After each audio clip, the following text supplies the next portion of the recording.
Welcome to Trinity Radio. I'm so glad you're here. I'm Braxton Hunter, and this is the channel that loves atheists. And today we're going to take a look at rationality rules in a video in which he thinks that he has shown that God, so defined by the Abrahamic religions, does not exist. That's right. It's a positive argument that God doesn't exist.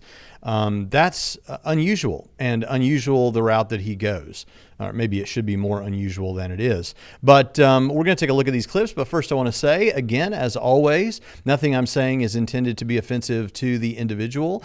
These are aimed at the ideas. Ideas aren't persons. And so we can respond to ideas.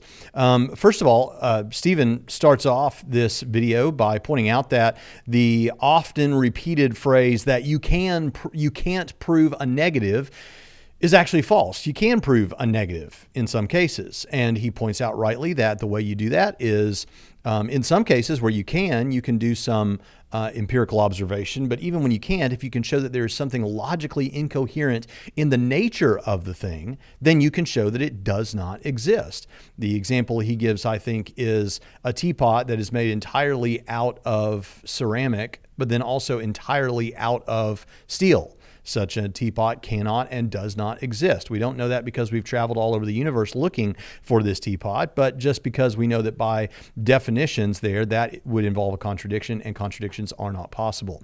And so that's an incoherency that you would look for in this. There are no married bachelors. There are no square circles.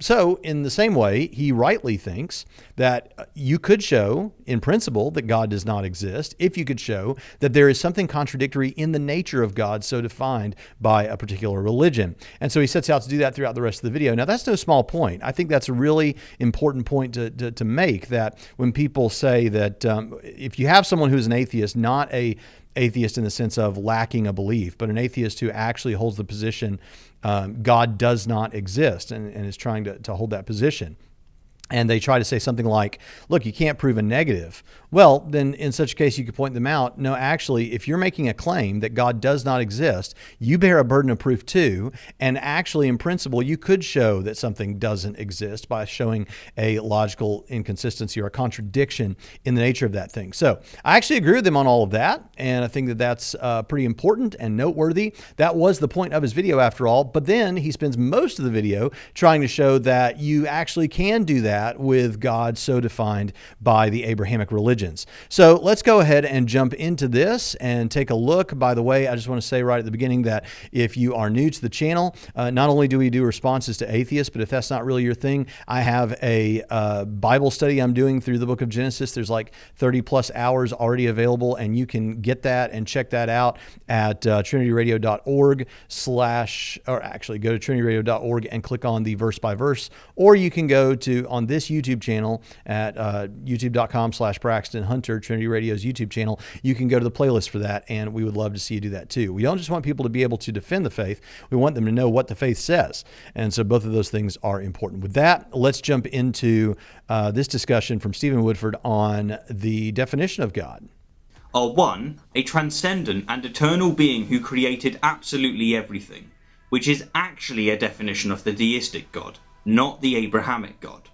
Now, hold on just a second. He's going to give us a definition of the Abrahamic God specifically in just a moment, but what he's just said is not true. He says this is a definition of a deistic God and not of the Abrahamic God, a transcendent and eternal being who created absolutely everything. That would certainly be consistent with the Abrahamic God. It just doesn't give you all the information that you would like.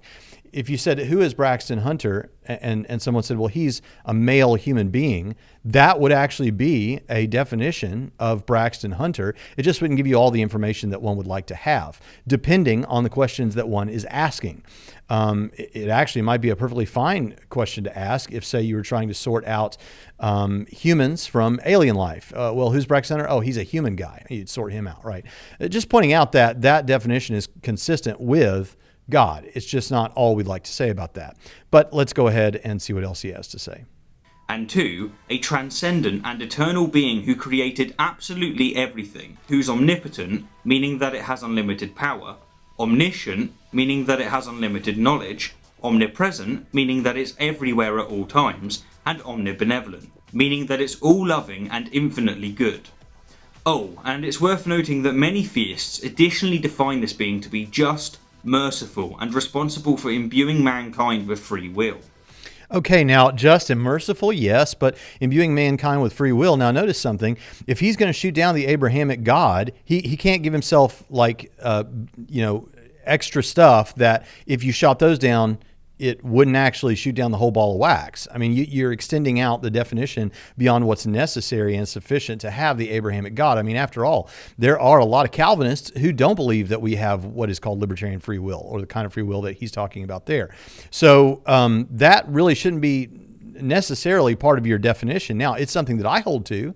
And so he's going to offer a criticism of that in combination with God's omniscience in just a few minutes. And I'm going to actually respond to that. But I'm just saying I wouldn't have to, because that's layering on stuff to make it easier for you to refute, to make a longer video, I guess, that doesn't actually need to be there to defend the Abrahamic God.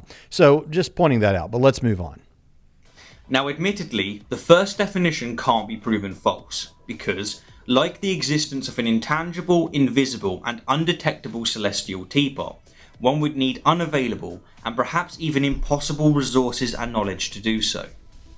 But the second definition can be proven false, and we can do so by demonstrating that one or more of its attributes are internally contradictory, that one or more of its attributes contradict the law of four, or that two or more of its attributes contradict one another. And so, let's name but just a few of these contradictions, starting with omnipotence. Okay, so far I'm with him. Stephen's right insofar as if he could show a contradiction in these characteristics, then he would have shown that God so defined does not exist. And so we're going to look now and see whether he's able to do that, because he's making some pretty bold claims here. In the video, he's already said he thinks you can show that the Abrahamic God does not exist, which is pretty big claim for anyone out there who might be a quote-unquote lack theist holding this position. So let's take a look and see what he has to say about omnipotence. As observed by the 12th century polymath Averroes, one can prove that the very concept of omnipotence is self-contradictory by asking the simple question, can an omnipotent being create a stone so heavy that it cannot lift it? If the answer is yes, then the being's power is limited because it cannot lift the stone. But if the answer is no, then the being's power is limited because it cannot create the stone. And hence, an omnipotent being cannot exist. Now, it's worth noting that while this crushes the most popular definition of omnipotence, it doesn't crush all definitions. But that's a rabbit hole we'll dive down at a further date. Yeah, let's not get into the actual difficult rigor of responding to what Orthodox Christianity has articulated and understood for almost 2,000 years, if not 2,000 years. Let's go with this kind of sort of cartoony sort of explanation that we see all the time in pop culture. Can God create a rock so big that he can't lift it? I mean, honestly, that may have seemed like an impressive thing at one time, but here's the problem with this. And if you're an atheist listener, I hope that you will recognize this. This is actually really bad form. And what I mean by that is, it's not that nobody's ever said that. It's that if you're going to put forward, if you're going to purport to have shown that the Abrahamic God does not exist, and then you're going to put out an easily defeated criticism like that, that's just not good for atheism. That's not good for YouTube atheism. That's the sort of thing that makes it really easy for a Christian who has thought about these issues for 5 minutes or used Google to look up an answer to that objection to shoot down. You don't want to do that. I don't know why Rationality Rules would think it's a good idea to put out that criticism and not the more rigorous response that one could make. I think he knows that that's because other definitions of omnipotence completely avoid any problem whatsoever. And it's not that those were created ad hoc. Those have been around for hundreds and hundreds and maybe thousands of years. So, let's consider that for just a minute. He says that that's the most popular definition and that we have all these different definitions. Well, how about we go back to one from the early church? How about we go to Origen? This is from 248 AD from ANF Volume 4, page 553 in the copy that I have.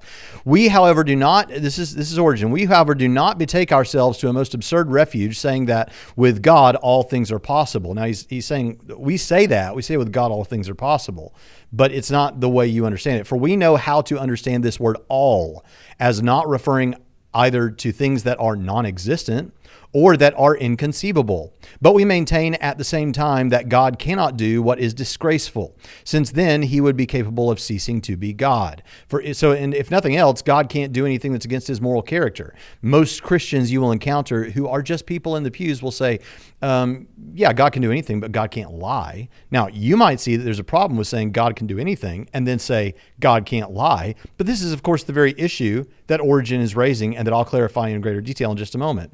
For if he do anything that is disgraceful, he is not God. Since, however, he lays it down as a principle that God does not desire what is contrary to nature. So now I want you to stop right there for a moment, and I want you to think about this for just a moment with me. Let me get that out of the way. So when we say that God can do anything or God can do all things or nothing is impossible for God, we're not talking about logically contradictory things. Logically contradictory things aren't things. That's the simplest explanation for that.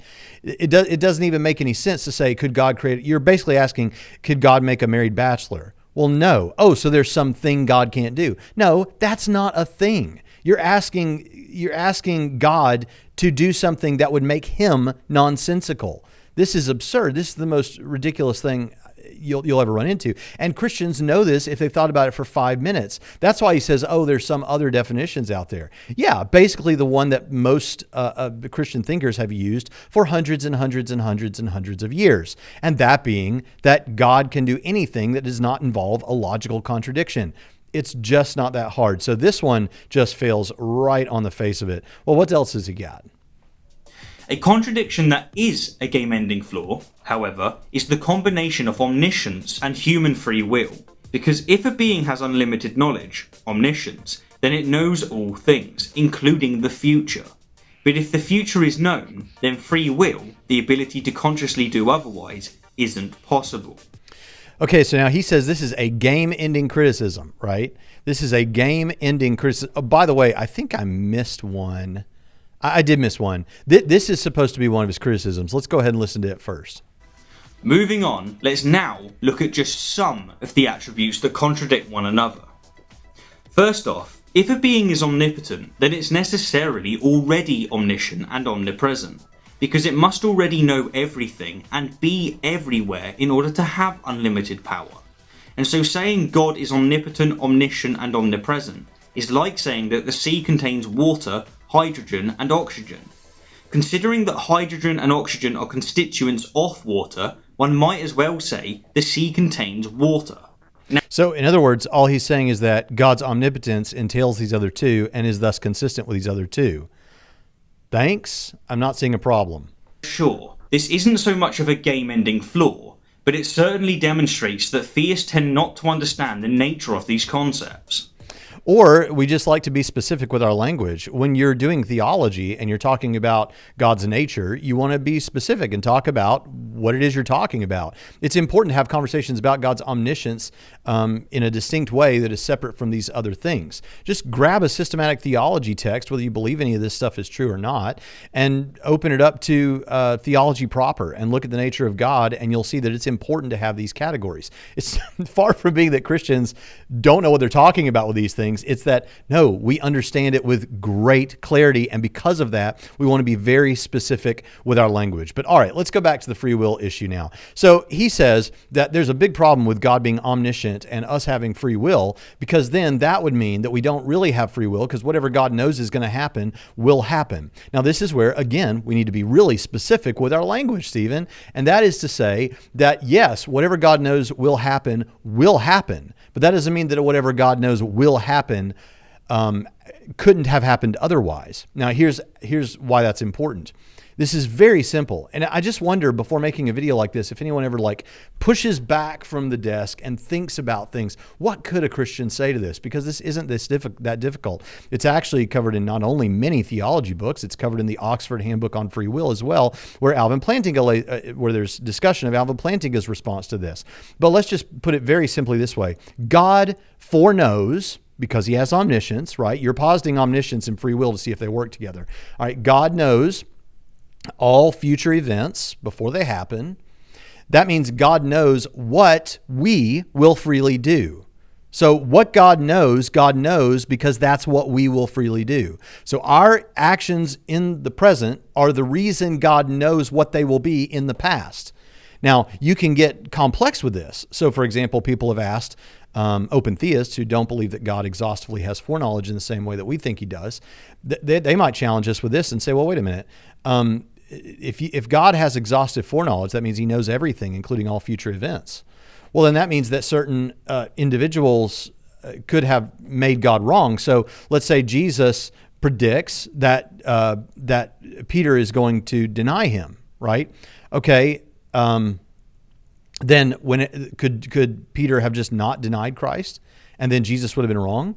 No, because God knows what Peter will freely do. If Peter had, after that moment, freely chosen not to deny Christ, then God would have known that in eternity past, and Jesus would have predicted otherwise.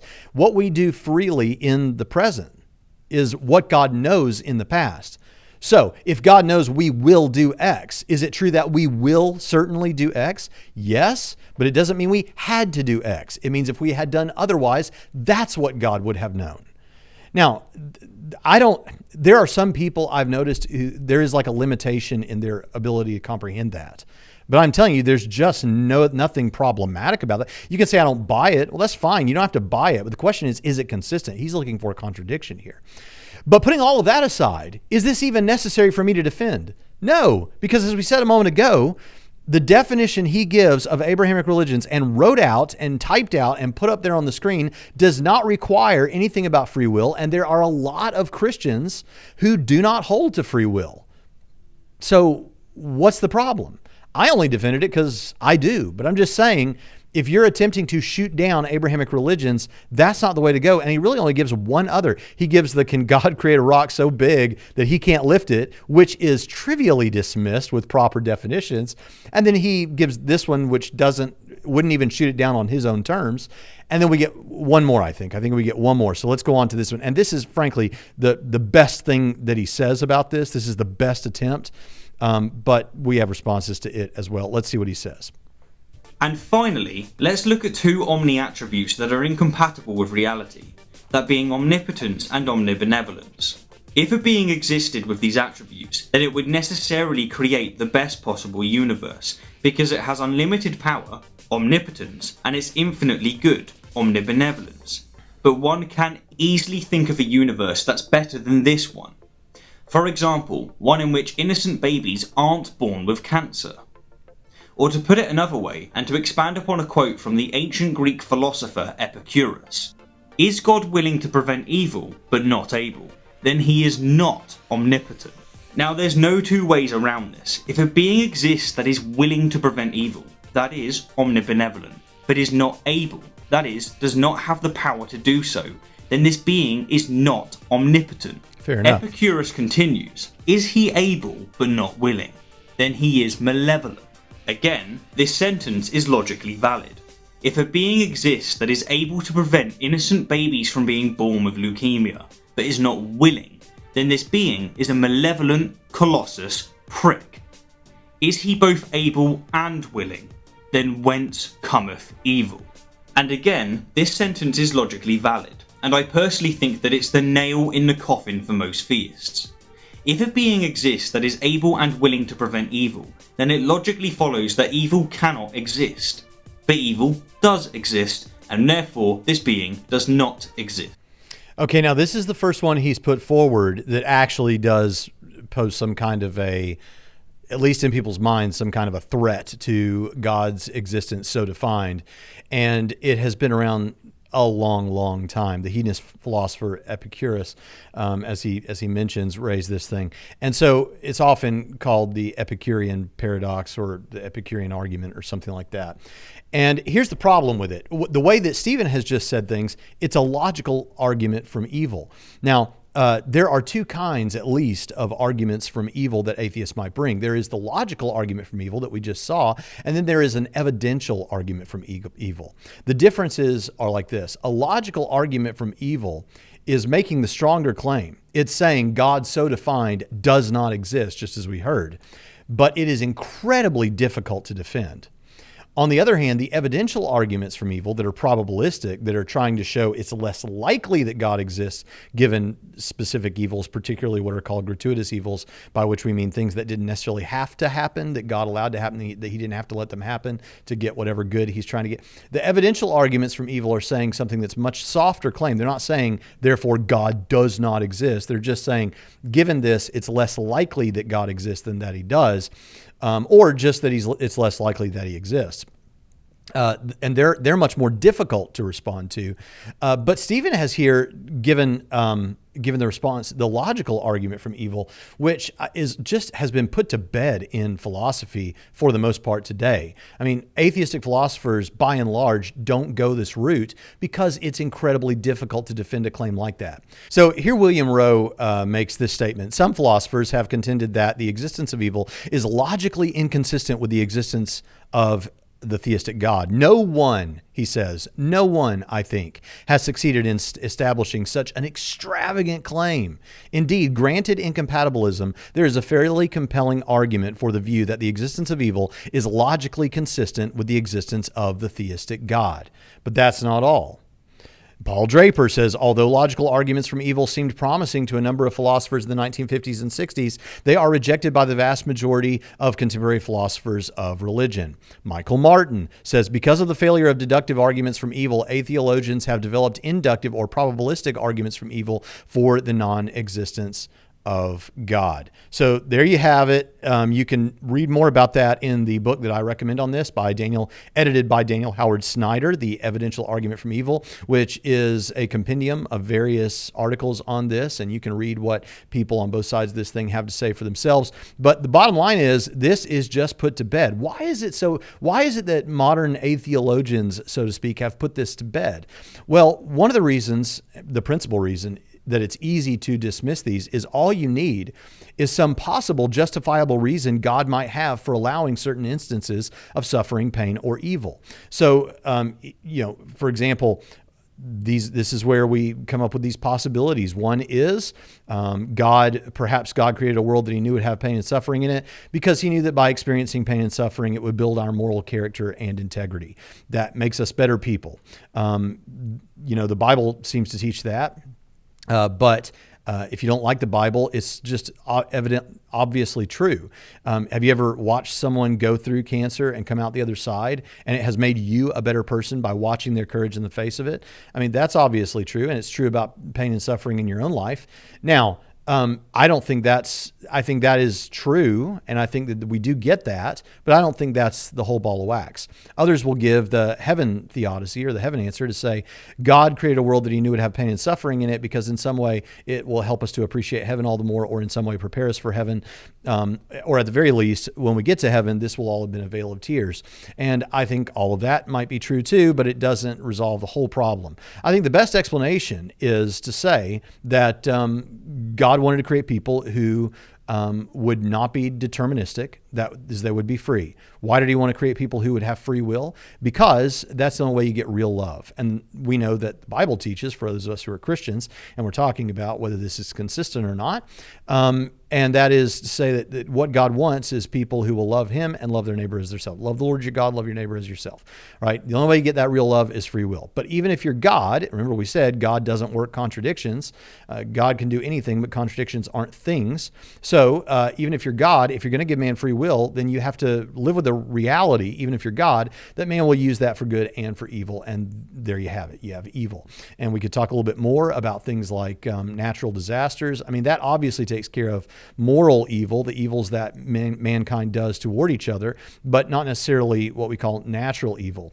But I think that whether you're a theistic evolutionist, a young earth creationist, or an old earth creationist, we can make sense of what we would call natural evil on the understanding that the fall of mankind happened as free choices of mankind, or the individual free choice of Adam, and evil resulted. And there are ways to go about that I've discussed in previous videos. So that even that is ultimately because of free will.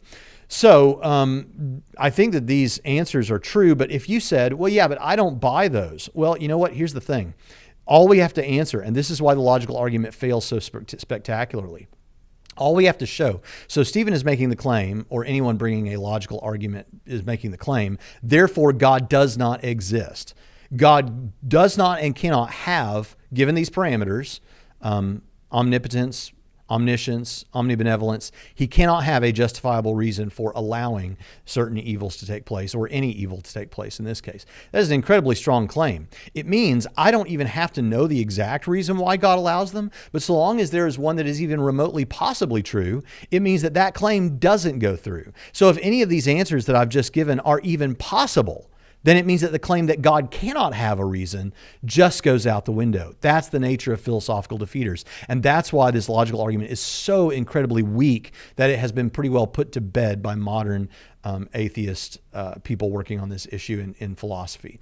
It's not that you won't find someone here or there, but I think it's interesting that if you look at the slide that I put up there again, notice that at the bottom, and I wrote this long before this video came out in 2017 that Stephen's saying this in, I wrote, though the logical argument from evil has been rejected by most atheist philosophers, it is alive and well among internet atheists. Yeah, I think that it is, and I had no idea I'd be making this video one day.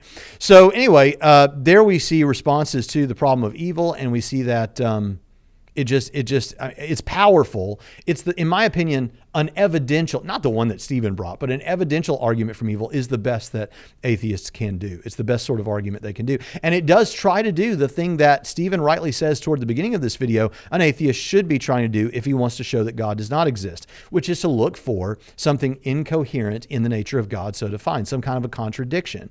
And that's what you try to do with an argument from evil, or even an evidential argument from evil, but it just doesn't work. And perhaps we could have a more robust discussion of the evidential argument if that had been brought, but that hasn't been brought. And if you'll go to, if you'll just search Trinity Radio and evidential argument from evil, you can go see what I've said about that. Or, and as we're coming to the end of this video, if you decide to become a patron at patreon.com/TrinityRadio by clicking in the top right-hand corner of the screen, or in the description we have it there, or just typing in patreon.com/TrinityRadio.